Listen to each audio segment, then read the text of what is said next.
Hai semua, jadi teman-teman sekalian udah lihat kan video sebelumnya yang aku tampilin tentang kerusakan lingkungan? Jadi video sebelumnya itu adalah salah satu bentuk contoh dari kerusakan lingkungan yang akhir-akhir ini sering terjadi. Jadi pada kesempatan kali ini, saya Dita Angelin akan melakukan campaign mengenai kejahatan lingkungan, mengingat pentingnya arti lingkungan bagi kehidupan kita saat ini. Untuk itu, perlu untuk menciptakan dan memelihara keserasian serta keseimbangan lingkungan. Nah, jadi seiring dengan berkembangnya industri, masalah-masalah lingkungan, pencemaran lingkungan, pengotoran lingkungan, dan juga kerusakan lingkungan lainnya itu semakin meningkat.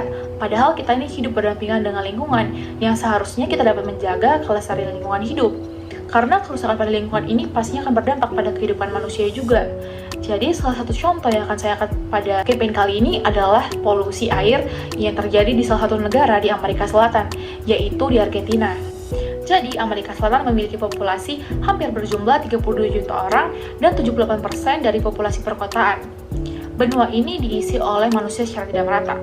Dan pertumbuhan kota-kota besar menyebabkan masalah lingkungan yang serius yang menjadi ciri daerah perkotaan di seluruh dunia. Salah satu masalah lingkungan yang paling akut di Amerika Selatan ini adalah pembuangan limbah beracun yang menyebabkan polusi air seperti yang terjadi di Argentina. Jadi video sebelumnya yang saya tampilkan itu merupakan polusi air yang terjadi di Argentina. Dan faktor terpenting dari permasalahan lingkungan ini adalah besarnya populasi manusia atau laju pertumbuhan penduduk. Jadi pertumbuhan penduduk yang pesat ini menimbulkan tantangan yang dicoba diatasi dengan pembangunan dan industrialisasi. Gedung-gedung ini merupakan gambaran dari industrialisasi dan juga pembangunan yang sangat pesat sedang terjadi pada saat ini.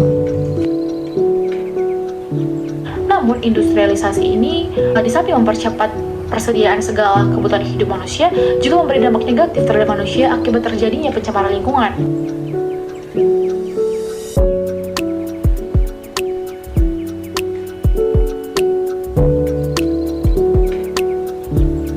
Dalam kehidupan sehari-hari, makhluk hidup sangat membutuhkan air, termasuk kita manusia sangat membutuhkan air bersih untuk berbagai kegiatan.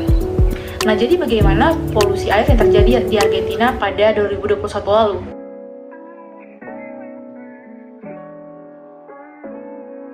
Jadi, pada 2021 Juli tahun lalu, sebuah danau di wilayah Patagonia, selatan Argentina, telah berubah menjadi warna merah muda yang mencolok, yang dimana polusi air yang terjadi di danau ini merupakan hasil dari limbah bahan kimia yang menyebabkan danau menjadi warna merah muda. Jadi masalah ini terjadi akibat dari polusi oleh bahan kimia yang digunakan untuk mengawetkan udang untuk diekspor. Masalah ini terjadi akibat adanya polusi oleh bahan kimia yang digunakan untuk mengawetkan udang untuk diekspor. Bahan kimia yang digunakan menyebabkan perubahan warna di selatan Patagonia. Nah, yang disebut sebagai akibat dari senyawa sodium sulfat yang digunakan sebagai larutan antibakteri dalam industri perikanan.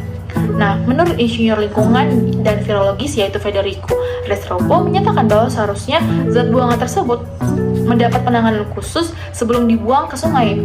Tidak hanya itu, beberapa aktivis juga melihat bahwa zat kimia dari limbah industri tersebut telah mengontaminasi sungai Chubut yang kemudian mengalir ke Danau Corvo beserta badan air lainnya di wilayah tersebut. Provinsi Chubut dikenal sebagai pusat industri pengolahan ikan, sehingga terdapat puluhan perusahaan pengolahan ikan asing yang beroperasi di pesisir Atlantik Argentina. Industri tersebut mengolah berbagai jenis ikan, terutama udang dan ikan putih untuk diekspor. Bahkan industri tersebut yang selama ini menggerakkan perekonomian Chubut dan memberikan ribuan lapangan pekerjaan di provinsi tersebut. Nah, namun penduduk di Rawson memblokir jalan yang biasanya digunakan truk untuk mengangkat limbah pengolahan ikan ke tempat pengolahan limbah. Yang pada akhirnya pemerintah setempat mengizinkan pembuangan limbah ke Danau Corvo. Industri pengolahan ikan di Argentina tersebut memang memberikan lapangan pekerjaan. Namun, perusahaan dengan keuntungan besar tersebut nyatanya tidak mau membayar agar mengirimkan limbah ke tempat penampungan limbah di Puerto Madryn atau membangun ke tempat yang lebih dekat. Polusi air yang terjadi di Danau Corvo ini merupakan dari limbah bahan kimia yang menyebabkan dan menjadi merah muda di Danau Corvo, Argentina.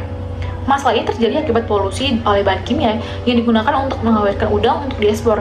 Nah, jadi permasalahan ini termasuk polusi air yang dimana mencemari limbah kota dan membuang limbah industri, yang dimana polutan yang dihasilkan dari polusi ini termasuk dari jenis pencemaran air. Limbah tersebut tidak hanya menyebabkan perubahan warna, tetapi juga menimbulkan bau yang tidak enak, yang menyebabkan warga mengeluhkan bau busuk dan juga masalah lingkungan lainnya di sekitar laguna dan sungai terdekat. Nah, laguna ini memang tidak digunakan untuk berenang, tetapi masih menimbulkan kekhawatiran bagi penduduk setempat.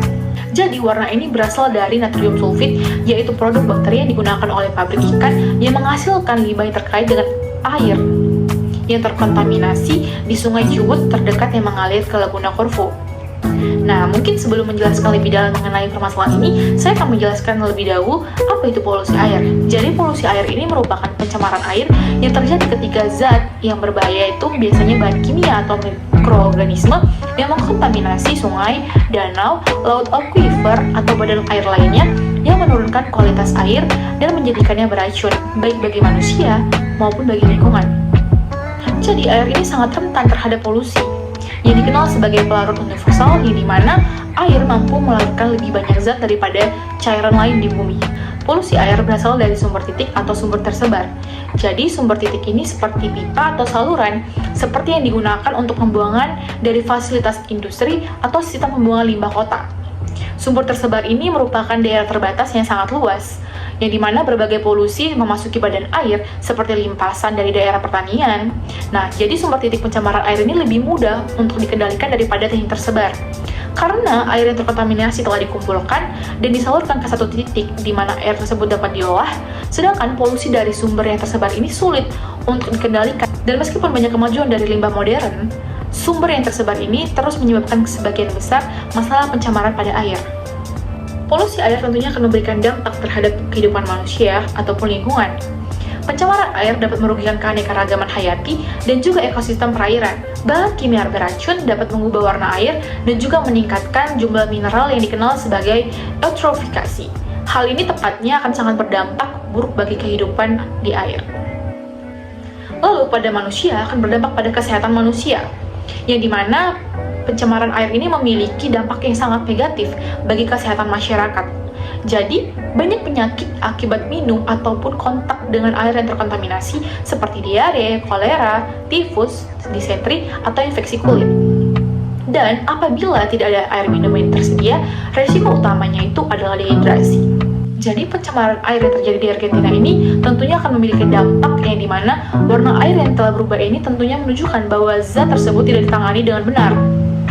Yang dimana polusi ini pada jalur di seluruh dunia dalam beberapa bulan terakhir pada 2021 lalu. Selain itu, limbah pabrik ini mencemari sungai Chubut yang memberi makan Laguna Corvo dan sumber air lainnya di wilayah tersebut. Selain itu, penduduk sekitar juga mengeluhkan bau tidak sedap dari danau asin tersebut, yang dimana air dari danau ini juga beracun karena warna yang disebabkan oleh natrium sulfit ini yang merupakan produk dari antibakteri. Jadi, minimnya pengolahan limbah kini nyatanya menjadi masalah besar bagi kehidupan manusia. Permasalahan ini juga merupakan kekeliruan pemerintah yang seharusnya memegang kendali terhadap orang-orang yang mengizinkan peracunan. Untuk itu, dalam mengatasi permasalahan ini, seharusnya pabrik ikan dapat mengolah terlebih dahulu cairan semacam itu sebelum dibuang. Nah, selain itu, seharusnya pabrik ikan tersebut harusnya mengendalikan jumlah limbah dari sumber pencemaran yang ada, seperti misalnya industri rumah tangga, limbah usaha skala kecil, dan peternakan. Lusinan perusahaan perikanan asing beroperasi di daerah itu, terutama yang mengolah udang dan ikan hai. Pabrik-pabrik ini menghasilkan ribuan pekerjaan untuk Provinsi Chubut dan rumah bagi sekitar 600.000 orang. Lalu, seringkali permasalahan lingkungan ini dilakukan oleh manusia juga yang kurang bertanggung jawab.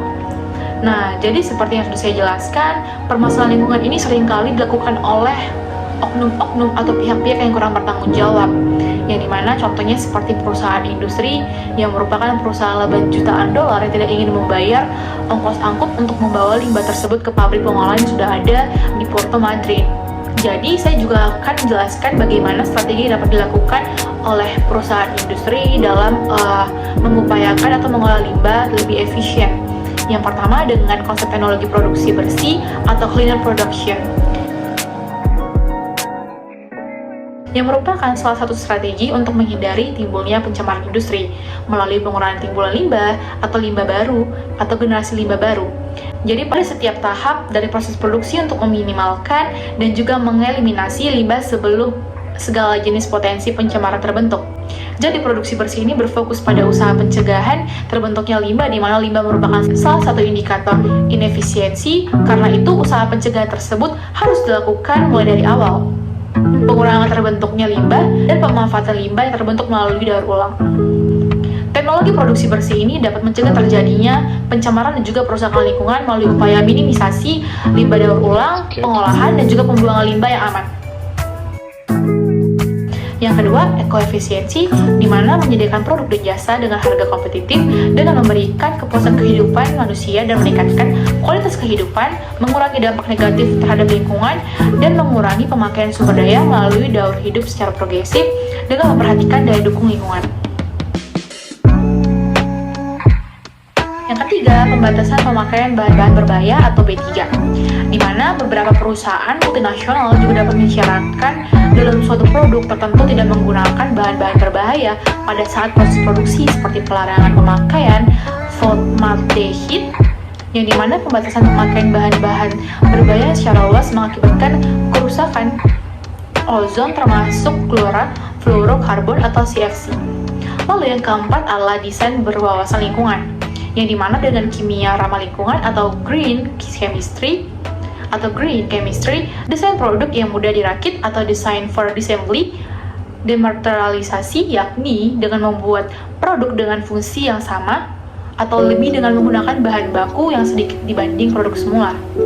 Nah, jadi yang barusan saya jelaskan itu merupakan strategi yang dapat dilakukan oleh perusahaan industri.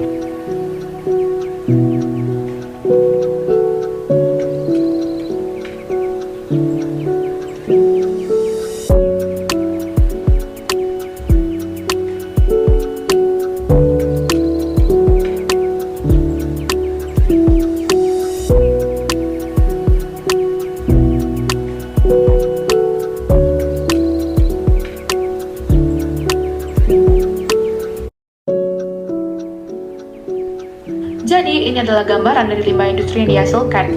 Ini adalah limbah cair yang dihasilkan kemudian diproseskan oleh suatu IPAL yang diproses untuk menurunkan kadar pencemarnya, kemudian dibuang ke badan air. Masing-masing industri menghasilkan karakteristik limbah yang berbeda-beda. Nah, buangan limbah yang dibuang harusnya itu disesuaikan dengan baku mutu yang ada, seperti limbah A disesuaikan dengan baku mutu limbah A. Lalu, lesson learning yang kita petik dari pencemaran air yang terjadi di Argentina akibat industri adalah kita bisa melihat sendiri bahwa di Indonesia dicatat oleh Badan Pusat Statistik pada 2021 lalu terdapat 10.683 desa atau kelurahan yang mengalami pencemaran air.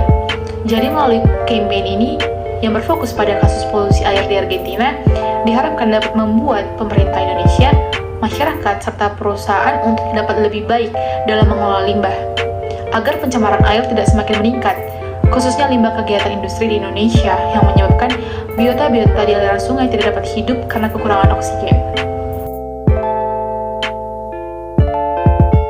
Lalu video berikut merupakan salah satu gambaran dari polusi air yang terjadi di Indonesia akibat dari aktivitas industri. Limbah akibat aktivitas industri di Indonesia juga merusak lingkungan dan merugikan manusia, khususnya para nelayan yang menafkahi keluarganya dengan mencari ikan.